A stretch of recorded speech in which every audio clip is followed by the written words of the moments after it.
ఇప్పుడు జగనన్న కాలనీకి వచ్చి ఇక్కడ వీళ్ళు ఎట్లున్నారు నిన్నటి నుంచి పాపం ప్రజల పరిస్థితి ఏంటనేది కనుక్కున్నాము. నేను ఎలక్షన్ క్యాంపెయిన్ అప్పుడు కూడా ఈ జగనన్న కాలనీ వెంకటాచలంకి సంబంధించి ఇక్కడికి రావడం జరిగిందండి. ఆ రోజు ఈ కాలనీ ఎలాగుందో ఈ రోజుటికి ఈ కాలనీ అలాగే ఉంది. చాలామంది మాట్లాడుతున్నారు జగనన్న ఏం చేశారు అని చెప్పి.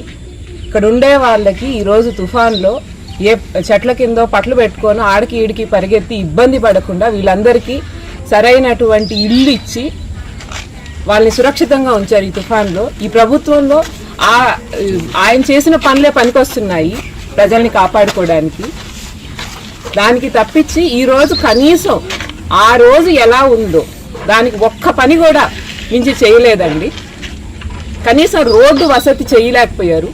ఇల్లు కట్టి అన్నీ రెడీ చేసిస్తే మౌలిక సదుపాయాలు కల్పించలేకపోతున్నారు ప్రజలకి.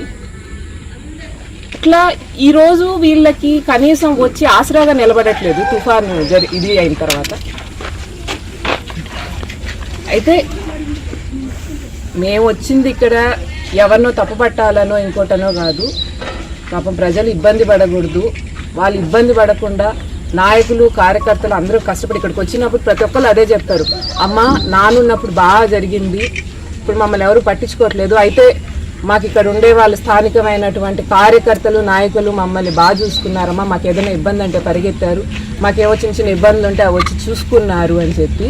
ఇలాగే అందరూ కూడా వైఎస్ఆర్ కాంగ్రెస్ పార్టీ నాయకులు కార్యకర్తలు ప్రజలు ఎవరెవరైతే ఇటువంటి కష్టమైన పరిస్థితుల్లో ప్రజలకి సాయం చేశారో వాళ్ళకి హృదయపూర్వకమైన ధన్యవాదాలు తెలియజేసుకుంటున్నాను.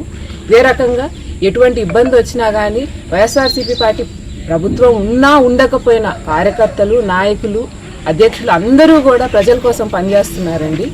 ఈరోజు ఇంత పెద్ద తుఫాన్ వస్తే కూడా మేము ప్రభుత్వంలో ఉన్నామా లేదా అనేది చూసుకోలేదు, ప్రజలకు అందుబాటులో ఉన్నామా లేదా అనేది మాత్రమే చూసుకున్నాము.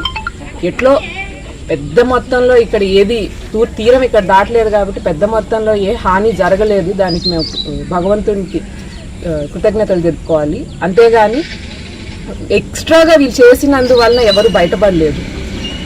కాబట్టి స్థానిక అధికారులు వైఎస్ఆర్సీపీ కార్యకర్తలు ఎవరైతే అందరూ కష్టపడ్డారో దీనికోసం ఇంకొకసారి వాళ్ళకి ధన్యవాదాలు తెలియజేసుకుంటూ అందరూ జాగ్రత్తగా